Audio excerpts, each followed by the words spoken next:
ಗಾಂಧಿ ಹತ್ಯೆಯ ಪ್ರಕರಣದಲ್ಲಾಗಿರ್ಬೋದು, ಅದಕ್ಕೆ ಮೊದಲಾಗಿರ್ಬೋದು, ಆಮೇಲೆ ತುರ್ತು ಪರಿಸ್ಥಿತಿಯ ಸಂದರ್ಭದಲ್ಲಿ ಅದು ನಡೆಸಿದಂಥ ಭೂಗತ ಚಟುವಟಿಕೆ, ಸರ್ಕಾರದ ವಿರುದ್ಧ ನಡೆಸಿದಂಥ ಭೂಗತ ಚಟುವಟಿಕೆಗಳ ಕಾರಣದಿಂದ ಆಗಿರ್ಬೋದು, ಅಥವಾ ಬಳ್ಳಾರಿ ಜಾಲಿಯ ರೂಪದಲ್ಲಿ ಅಥವಾ ಪಾರ್ಥೇನಿಯಂ ಕಳೆಯ ರೂಪದಲ್ಲಿ ಇವತ್ತು ಬೆಳೆದು ಕುಂತಿರುವಂಥದ್ದು ನಮಗೆಲ್ಲ ಗೊತ್ತಿರುವಂಥದ್ದು. ಈ ಆಳುವ ಸರ್ಕಾರಗಳ ಒಂದು ಗಟ್ಟಿತನ ಇಲ್ಲದೆ ಇರುವ ಕಾರಣಕ್ಕಾಗಿ ಅದು ಇವತ್ತು ಭಾರತದಲ್ಲಿ ಪಾಪಸ ಕಳ್ಳಿಯ ರೂಪದಲ್ಲಿ ದೇಶದ್ರೋಹದ ಚಟುವಟಿಕೆಗಳು, ದೇಶಭಕ್ತಿ ಹೆಸರಿನಲ್ಲಿ ಮಾಡುವಂಥವ್ರನ್ನ ನಾವು ತಿರಸ್ಕರಿಸದೆ ಹೋದರೆ ಭಾರತ ಒಂದು ದಿನ ಸಂಪೂರ್ಣವಾಗಿ ನಾಶವಾಗುವ ಎಲ್ಲ ಮುನ್ಸೂಚನೆಗಳು ನಮಗೆ ಕಾಣ್ತಾ ಇದ್ದಾವೆ. ಎಲ್ಲರಿಗೂ ಶರಣಾರ್ಥಿಗಳು. ಸ್ನೇಹಿತರೆ, ಕರ್ನಾಟಕ ರಾಜ್ಯದಲ್ಲಿ ಪ್ರಿಯಾಂಕಾ ಖರ್ಗೆ ಅವರು ಗೃಹ ಸಚಿವರು, ಕರ್ನಾಟಕ ಸರ್ಕಾರದ ಅವರು ರಾಷ್ಟ್ರೀಯ ಸ್ವಯಂ ಸೇವಕ ಸಂಘದ ಕುರಿತು ಎತ್ತಿದ ಪ್ರಶ್ನೆ ಇಡೀ ದೇಶದಲ್ಲಿ ಒಂದು ಬಿಸಿ ಬಿಸಿ ಚರ್ಚೆಗೆ ನಾಂದಿ ಹಾಡದಂತ ಸಂದರ್ಭ ಇದು. ಬಹುಶಃ ಒಂದು 100 ವರ್ಷಗಳ ಇತಿಹಾಸದಲ್ಲಿ ಈ ಸಂಘದವರು ಮತ್ತು ಸಂಘಿ ಮನಸ್ಥಿತಿಯವರು ಈ ದೇಶದ ಎಲ್ಲಾ ವೈಚಾರಿಕ ಚಳವಳಿಗಳನ್ನ, ಈ ದೇಶದ ಒಳಿತನ್ನ ಬಯಸಿದ ಎಲ್ಲ ಭೂಮಿಪುತ್ರರ, ಬಹುಜನ ಮಹಾಪುರುಷರ ಇತಿಹಾಸವನ್ನ ಪ್ರಶ್ನಿಸ್ತಕ್ಕಂಥ ಕೆಲಸ ಹೆಜ್ಜೆ ಹೆಜ್ಜೆಗೂ ಮಾಡಿದ್ದಾರೆ. ಎಲ್ಲರನ್ನ ಪ್ರಶ್ನಿಸುವವರು ಬೇರೆಯವರು ಅವರಿಗೆ ಪ್ರಶ್ನೆಗಳ ಹಾಕಿದಾಗ ಧೈರ್ಯವಾಗಿ ಎದುರಿಸುವ ಒಂದು ಮನೋಸ್ಥಿತಿಯನ್ನು ಕೂಡ ಬೆಳೆಸ್ಕೊಳ್ಬೇಕಾಗ್ತದೆ. ನಾವು ಪ್ರಶ್ನಾರ್ಹರಲ್ಲ, ಪ್ರಶ್ನಾತೀತರು ಅಂತ ತಮ್ಮನ್ನು ತಾವು ಘೋಷಿಸಿಕೊಂಡು ಎಲ್ಲರನ್ನ ಪ್ರಶ್ನಿಸ್ತಾ ಹೋಗ್ತಿರುವಂತಹ ರಾಷ್ಟ್ರೀಯ ಸ್ವಯಂ ಸೇವಕ ಸಂಘ ಅಂತ ಕರಿತಿರೋ, ಅಥವಾ ರಾಷ್ಟ್ರೀಯ ಸ್ವಾಹ ಸಂಘ ಅಂತ ಕರಿತಿರೋ, ಅಥವಾ ರಾಷ್ಟ್ರೀಯ ಸರ್ವನಾಶ ಸಂಘ ಅಂತ ಕರಿತಿರೋ, ಅಂಥ ಒಂದು ಸಂಘಕ್ಕೆ ಬಹಳ ಮೂಲಭೂತವಾದ ಒಂದು ಪ್ರಶ್ನೆಯನ್ನ ಕರ್ನಾಟಕದ ಗೃಹ ಸಚಿವರು ಹಾಕಿದ್ದಾರೆ. ಈ ದೇಶದ ಎಲ್ಲ ಒಳಿತುಗಳಿಗೆ ನಾವೇ ಜವಾಬ್ದಾರರು.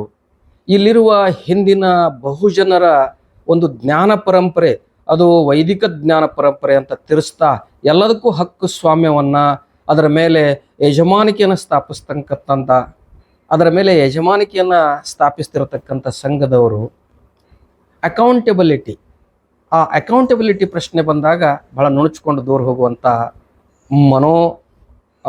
ಭಾವವನ್ನು ಹೊಂದದಂಥವ್ರು. ಭಾರತ ಸರ್ಕಾರದ ಕಣ್ಣನ್ನು ತಪ್ಪಿಸಿ ಕಳೆದ 78 ವರ್ಷಗಳಿಂದ ನಿರಂತರವಾಗಿ ಬಹಳ ಭೂಗತವಾದ ಚಟುವಟಿಕೆಗಳನ್ನು ಮಾಡ್ತಾ ಅಪಾರವಾದ ದೇಣಿಗೆಯನ್ನು ಸಂಗ್ರಹಿಸಿ ಅದರ ಲೆಕ್ಕವನ್ನು ಕೊಡದೆ ಅನೇಕ ರೀತಿಯ ವಿಧ್ವಂಸಕ ಚಟುವಟಿಕೆಗಳಲ್ಲಿ ತೊಡಗಿರತಕ್ಕಂಥ ಈ ಸಂಘ ಸ್ವತಂತ್ರ ಪೂರ್ವ ಮತ್ತು ಸ್ವತಂತ್ರ ನಂತರ ಕನಿಷ್ಠ 3 ಸಲ ಆದರೂ ತನ್ನ ಈ ವಿಧ್ವಂಸಕ ಚಟುವಟಿಕೆಗಳಿಗಾಗಿಯೇ ನಿಷೇಧಕ್ಕೊಳಗಾಗಿದ್ದು ನಮ್ಮೆಲ್ಲರಿಗೂ ಗೊತ್ತಿರುವ ಸಂಗತಿ.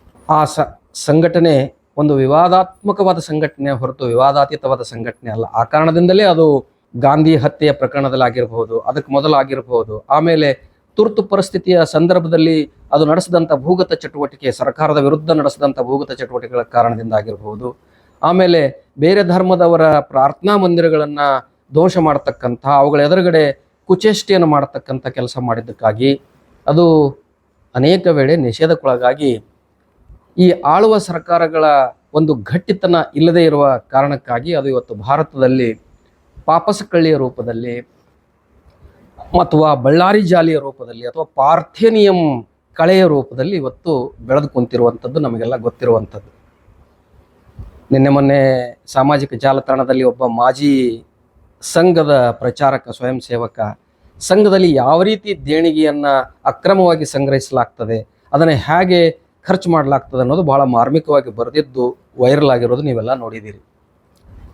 ಒಂದು ದೇಶವನ್ನು ಪ್ರೀತಿಸೋದು ಅಂದರೆ ಆ ದೇಶದ ಸಂವಿಧಾನವನ್ನು ಪ್ರೀತಿಸೋದು, ಪ್ರಜಾತಂತ್ರವನ್ನು ಪ್ರೀತಿಸೋದು ಮತ್ತು ಆ ಸಂವಿಧಾನದ ರಾಷ್ಟ್ರಧ್ವಜವನ್ನು, ರಾಷ್ಟ್ರಗೀತೆಯನ್ನು, ರಾಷ್ಟ್ರಪಿತನನ್ನು ಗೌರವಿಸೋದು.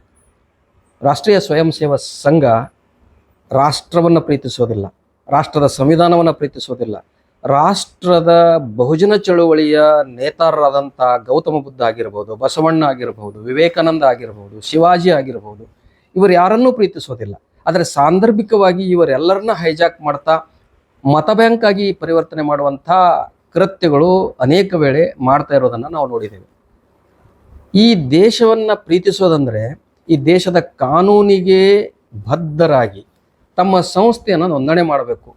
ನೋಂದಣಿ ಅನ್ನುವಂಥದ್ದು ಐಚ್ಛಿಕವೇ ಆಗಿದ್ದರೂ ನಾವು ನೈತಿಕತೆಯನ್ನು ಪ್ರಶ್ನೆ ಮಾಡಿದಾಗ, ನೈತಿಕತೆಯನ್ನು ಕನ್ಸಿಡರ್ ಮಾಡಿದಾಗ ಒಂದು ಒಳ್ಳೆಯ ಅವಕಾಶ ಸಂಘಕ್ಕಿತ್ತು. ಇಡೀ 100 ವರ್ಷ ಅದು ಅಸ್ಪೃಶ್ಯರಂತೆ ಈ ದೇಶದಲ್ಲಿ ಬದುಕಿದೆ. ಆದರೂ ಕೂಡ ಇತ್ತೀಚೆಗೆ ಅನೇಕ ಜನ ಬುದ್ಧಿಹೀನರನ್ನ ತನ್ನ ಪರವಾಗಿ ಮಾಡಿಕೊಂಡು ಅದು ತಾನು ಮಾಡಿದ್ದೇ ಆಟ ಅನ್ನುವ ರೀತಿಯಲ್ಲಿ ವರ್ತನೆ ಮಾಡ್ತಾ ಇದೆ. ಈ ಒಂದು ಅವಕಾಶವನ್ನು ಬಳಸಿಕೊಂಡು ನಾನು ಈ ದೇಶಕ್ಕೆ ನಿಷ್ಠನಾಗಿದ್ದೇನೆ, ಈ ದೇಶದ ಸಂವಿಧಾನಕ್ಕೆ ನಮ್ಮ ಸಂಸ್ಥೆ ನಿಷ್ಠವಾಗಿದೆ, ಹಾಗಾಗಿ ನಾವು ಇಲ್ಲಿಯ ಪ್ರತಿಯೊಂದನ್ನು ಪಾರದರ್ಶಕವಾಗಿ ನಮ್ಮ ಲೆಕ್ಕಪತ್ರವನ್ನು ಸರ್ಕಾರಕ್ಕೆ ತೋರಿಸ್ತೇವೆ, ನಮ್ಮ ಚಟುವಟಿಕೆಗಳನ್ನು ಸರ್ಕಾರಕ್ಕೆ ಮತ್ತು ಸಾರ್ವಜನಿಕರ ಎದುರುಗಡೆ ಇಡ್ತೇವೆ ಅನ್ನುವಂಥ ಧೈರ್ಯ ತೋರಿಸುವ ಅವಕಾಶ ಅದು ಕಳ್ಕೊಳ್ತು. ಬದಲಾಗಿ ಪ್ರಿಯಾಂಕಾ ಖರ್ಗೆ ಅವರು ಮಾಡಿದ ಪ್ರಶ್ನೆಗೆ ವಿಚಲಿತ ಆಗಿ ಭಾರತದ ಇತಿಹಾಸದಲ್ಲಿ ಯಾವ ಪ್ರಶ್ನೆಗಳನ್ನೂ ಎದುರಿಸದೆ ಯಾವಾಗಲೂ ಉತ್ತರವನ್ನು ಕೊಡದೆ ನುಣುಚಿಕೊಂಡು ಹೋದಂಥ ಈ ಸಂಘ ಮೊಟ್ಟ ಮೊದಲ ಬಾರಿಗೆ ಒಂದು ರಾಜ್ಯದ ಒಬ್ಬ ಗೃಹ ಮಂತ್ರಿ, ಈ ಗೃಹ ಮಂತ್ರಿ ಆಗೋಕ್ಕೆ ಮೊದಲು ಕೂಡ 4-5 ತಿಂಗಳ ಹಿಂದೆ ಅವರು ಮೋಹನ್ ಭಾಗವತ್ ಕರ್ನಾಟಕಕ್ಕೆ ಬಂದು ಪ್ರತಿಕ್ರಿಯೆ ಕೊಡುವಂಥ ಸನ್ನಿವೇಶವನ್ನು ಪ್ರಿಯಾಂಕಾ ಖರ್ಗೆ ಅವರು ನಿರ್ಮಾಣ ಮಾಡಿದ್ರು. ಇವತ್ತು ಇಡೀ ರಾಷ್ಟ್ರವೇ ಪ್ರಿಯಾಂಕಾ ಖರ್ಗೆ ಅವ್ರ ಕಡೆ ನೋಡುವಂಥ ಸಂದರ್ಭ ಬಂದಿದೆ. ಹಾಗಾಗಿ ಯಾರಿಗೂ ಉತ್ತರ ಕೊಡದ ಮತ್ತು ಉತ್ತರದಾಯಿತ್ವವೇ ಇಲ್ಲದಂಥ ಈ ಜನ ಇವತ್ತು ತತ್ತರಿಸಿ ಹೋಗಿ ಅದನ್ನು ಸಮರ್ಥಿಸಿಕೊಳ್ಳಲು ಬಡಬಡಿಸ್ತಿರೋದು, ಅವರ ಬಾಲಂಗೋಚಿಗಳ ಮೂಲಕ ಅಸಂಬದ್ಧವಾಗಿ ಪ್ರತಿಕ್ರಿಯೆಗಳು ಕೊಡಲು ಒಂದು ಹಚ್ಚಿದ್ದು, ಇದೆಲ್ಲವನ್ನು ನಾವು ನೋಡಿದಾಗ ಬಹಳ ನಗೆನೂ ಬರ್ತದೆ, ದುಃಖ ಕೂಡ ಆಗ್ತದೆ. ಸಾಮಾನ್ಯವಾಗಿ ಇವರೆಲ್ಲ ಎದುರು ಬರೋದಿಲ್ಲ. ಸಂಘವನ್ನು ಪ್ರಶ್ನಿಸೋದಂದ್ರೆ ಸಂಘವನ್ನು ನಡೆಸುವ ಸ್ಥಾಪಕ ಸಮುದಾಯದವ್ರನ್ನ ಪ್ರಶ್ನಿಸೋದು ಅಂತ. ಉತ್ತರ ಕೊಡಬೇಕಾದವರು ಸಂಘವನ್ನು ಸ್ಥಾಪಿಸಿದಂಥವರು, ಸಂಘವನ್ನು ನಿಯಂತ್ರಿಸುವವರು ಮತ್ತು ಸಂಘವನ್ನು ಮುನ್ನಡೆಸುವವರು. ಆದರೆ ಉತ್ತರ ಕೊಡಿಸೋದು ಯಾರ ಮೂಲಕ? ಪ್ರಿಯಾಂಕಾ ಖರ್ಗೆ ಅವರು ಪ್ರಶ್ನೆ ಮಾಡಿದಾರೆ ಅಂದರೆ ಪ್ರಿಯಾಂಕಾ ಖರ್ಗೆ ಅವರ ಸಮುದಾಯದ ನಾಯಕರನ್ನು ಬಲಿಪಶು ಮಾಡಿ ಅವರ ಮೂಲಕ ಪತ್ರಿಕಾಗೋಷ್ಠಿ ಮಾಡೋಕೆ ಹಚ್ಚೋದು, ಹಿಂದ್ಗಡೆ ಕೂತ್ಕೊಳ್ಳೋದು. ನಿನ್ನೆ ಮೊನ್ನೆ ಈ ಉಡಾಳದ ಒಂದು ಗುಂಪು ಬಸವಾದಿ ಶಿವಶರಣರ ಹಿಂದೂ ಸಮಾವೇಶ ಅಂತ ಮಾಡೋಕ್ಕೆ ಹೊರಟಿದೆಯಲ್ಲ, ಸಂಘ ಪ್ರಾಯೋಜಿತವಾದಂಥದ್ದು, ಅದನ್ನು ಪ್ರಶ್ನಿಸಿ ವಿಜಯಪುರದಲ್ಲಿ ಒಂದು ಪತ್ರಿಕಾಗೋಷ್ಠಿ ಮಾಡಿ ಶರಣರನ್ನ ಹತ್ಯೆ ಮಾಡದಂಥ ಈ ಸಂಘಿಗಳ ಪೂರ್ವಜರು ಅಂತ ಒಂದು ಮಾತನ್ನು ಯಾರೊಬ್ಬರು ಹೇಳಿದ್ದಕ್ಕೆ ಇಲ್ಲಿ ಅದೇ ಲಿಂಗಾಯತರನ್ನ, ಯಾವುದನ್ನೂ ಓದಿಕೊಳ್ಳದೆ ಇರುವಂಥ ದಡ್ಡ ಲಿಂಗಾಯತರನ್ನ ಮುಂದೆ ಬಿಟ್ಟು ಅಲ್ಲಿ ಯಾವನೋ ಜೋಶಿ, ಕುಲಕರ್ಣಿ, ದೇಶಪಾಂಡೆ ಹಿಂದ್ಗಡೆ ಕೂತ್ಕೊಂಡು ಶರಣರೇ ಆಗಿ ಹೋಗಿಲ್ಲ, ಯಾರೂ ಶರಣರ ಹತ್ಯೆ ಮಾಡಿಲ್ಲ, ಬಸವಣ್ಣ ಅನ್ನೋದು ಇರಲಿಲ್ಲ ಅಂತ ಹೇಳಿಸುವ ಒಂದು ಪ್ರಯತ್ನ ಮಾಡ್ತಾರಲ್ಲ, ಇದು ಒಂದು ವಿಧ್ವಂಸಕಕಾರಿ ಕಾರ್ಯವೇ. ಪ್ರಶ್ನೆ ನಿಮಗಿದ್ದಾಗ ನೀವು ನೇರವಾಗಿ ಬಂದು ಉತ್ತರ ಕೊಡುವಂಥ ಧೈರ್ಯವನ್ನು, ಗಂಡಸ್ತನವನ್ನು ಬೆಳೆಸ್ಕೊಳ್ಬೇಕಾಗ್ತದೆ.